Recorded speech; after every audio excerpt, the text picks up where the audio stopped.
कहिएगा इस चीज़ को लेकर? धरोहर जो समाप्त हो रहा है, नष्ट हो रहा है, पटना के हर तरफ देखा जाता है कि धरोहर को नष्ट करना चाह रही है सरकार। ये जो दोहरा व्यवहार है, मैं बोलूँ कि जब हम लोग बहुत प्राउडली बोलते हैं कि माँ सीता यहाँ से है, आर्यभट्ट यहाँ से है, बुद्धिस्ट यहाँ से है, जैनिज्म है, महावीर है, तो हम ये क्यों भूल जाते हैं कि जो काम सूत्र है और वो भी इसी बिहार से कॉन्सेप्ट गया है। और मैं कहूँ कि हम तो शायद बहुत शर्म फील करते हैं इसको बोलने में, बिहारवासी, लेकिन आप भारत के बाहर जब इसको देखें तो इसको बहुत ही डिग्निफाइड तरीके से एक्सप्लेन किया गया है। और ये मंदिर वैसे भी कई चीज़ों का एक प्रतीक हुआ करता था, और इसको अलग अलग भ्रांति से लोगों ने अलग अलग अफवाह फैला दिया कि नहीं वहाँ ये नहीं जाना चाहिए, वहाँ ऐसी तस्वीरें हैं, ऐसी ये है। पर ये एक माध्यम होता था उस समय में एक कल्चर को आगे प्रमोट करने का या उसको बचा के रखने का। कई फॉर्मेट थे जिसमें से एक जो है वो ये था। इसी से सटा जो है वो एक भूकंप में जब ध्वस्त हो गया था हरिहरनाथ, और यही आर्किटेक्चर था उस समय, जो लकड़ी थी वुडन, उसी पे क्राफ्ट करके चीज़ों को नेक्स्ट जनरेशन के लिए पहुंचाया जाता था। तो ये हमारी लोगों को कलेक्टिव एक जिम्मेवारी लेनी होगी हम लोगों को। और इसको बहुत अच्छी बात है जो हम लोग लगातार यूनेस्को साइट की बात कर रहे हैं, वर्ल्ड हेरिटेज साइट, अगर हम उनको दे तो कितना रिसर्च है या कितना इन्फॉर्मेशन है जो शायद हम नहीं निकाल पाएँ, वो यहाँ से निकाल के दुनिया को बताएं कि बिहार के पास इसके अलावा भी कई और चीज़ें हैं, कई ज्ञान थी। ये धरती अगर आज अब मैं क्या बोलूँ कि इसी से थोड़ा सा दूर है चिरांद, उसकी भी हालत देखिए, नियोलिथिक एज, और आप जहाँ ह्यूमंस पहली बार उनका डिस्कवर हुआ, क्या वेपन यूज करते थे। तो मानव इतिहास काल का ये धरती है, और यही धरती है। मैं ये भी नहीं कह रहा हम कि बहुत दूर है या कहीं हमें दूर जाना है।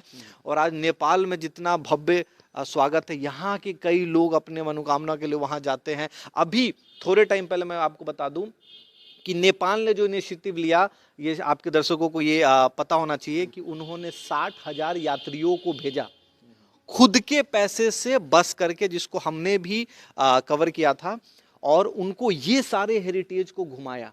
और वो पूरा यात्रा है जो अभी अयोध्या होते और केदारनाथ होते, वो 6 महीने का स्पॉन्सर्ड, गवर्नमेंट स्पॉन्सर्ड 60,000 लोगों का यात्रा वो करा रही है, जो एक छोटा सा देश है जहाँ हिंदू की संख्या बहुत कम है। अगर हम हिंदू की बात करें या भगवे की बात करें या हम हरे रंग की बात करें, तो वो एक छोटा सा मुल्क है, आप एक डॉट माने भारत के सामने।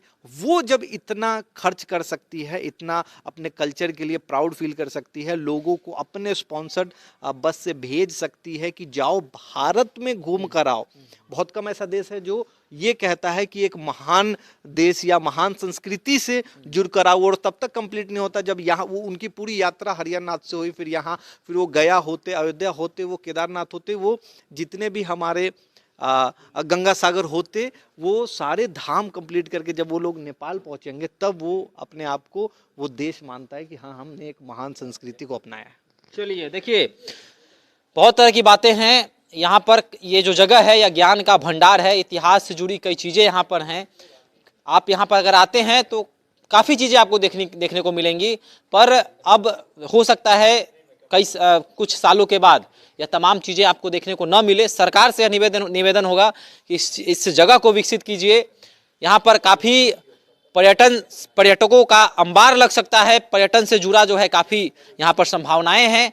तो एक बार जो है इस जगह को देखने की आवश्यकता है। अगर जो दर्शक हैं, जो हमारे दर्शक हैं, वो भी अगर बिहार से हैं, अगर आप भी बिहार के अगर आसपास के राज्यों से भी हैं, तो एक बार अगर आप बिहार आ रहे हैं तो यहाँ पर जरूर आइए।